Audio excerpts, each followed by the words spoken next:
The whole direction of my life can change. And I remember once I was in India, and I think it was in the early 1980s, attending a conference. And one of the people attending was a man called Lord David Ennals from the House of Lords in the UK. He was a former Minister of Health in the British government.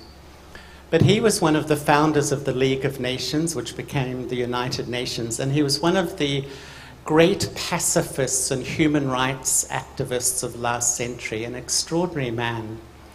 And while he was there, he wanted to learn a little bit about meditation, and I sat with him a few times. I have a very clear memory of one morning as the sun was coming up in this beautiful mountain range in Rajasthan. We were sitting together, and it was a very special atmosphere where you tend to reflect. And I asked him what motivated him to dedicate 50 years of his life for human rights causes and justice. And he told me an extraordinary story. At the age of 18 or 19, he was in the British Army. It was during Second World War. And he was dropped by parachute over France to stop the movement of Germans coming into France. And in the middle of the night, he had his face blackened. He was dropped in a field with a few others, and they crawled on their stomachs through the field. And they came to these stone fences, in Europe, those stone fences.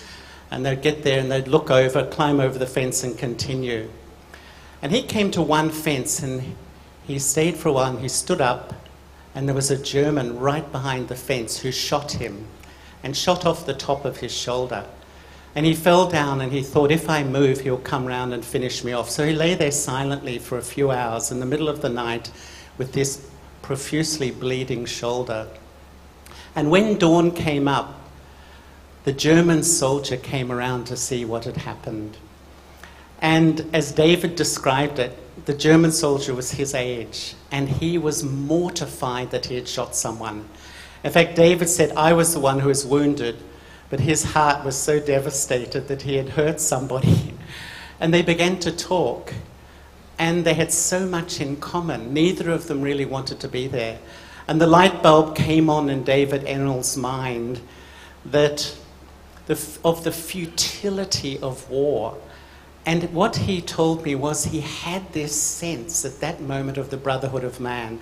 There's really no enemy in this world. It's all superficial. And that experience motivated him to become one of the great peace activists of the last century. And I think that, sometimes they change the direction of what I do, or sometimes they change the feeling of who I am. I remember once in Australia, I was speaking at an event with a woman who began to tell her story. And she described herself as a very, very negative person, steeped in her own unhappiness and negativity. She was married with 3 children, and she seemed trapped in this life. She felt very, very deeply unhappy. And in her 30s, she was diagnosed with cancer, which made her more angry and more frustrated and more resentful. And once she was visiting her doctor, and she just said to her doctor, how can I change? How can I get healthy?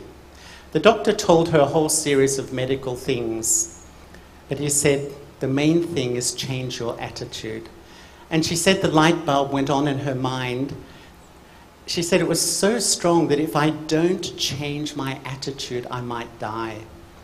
And so she said that from that moment, she left the surgery and she decided, I've got to change the way I think, rather than being a victim. And whenever negative thoughts came in her mind, she kept saying, listen, this is affecting my health. And she became committed to having a better attitude towards her parents, but towards her husband, towards her family, towards everybody. And she said her whole life, her whole inner world began to change. And she said it was almost like I was the same person externally, but internally I'd almost had a brain transplant. My vision on life was completely different. And the title of her talk was that cancer was the best thing that happened to me.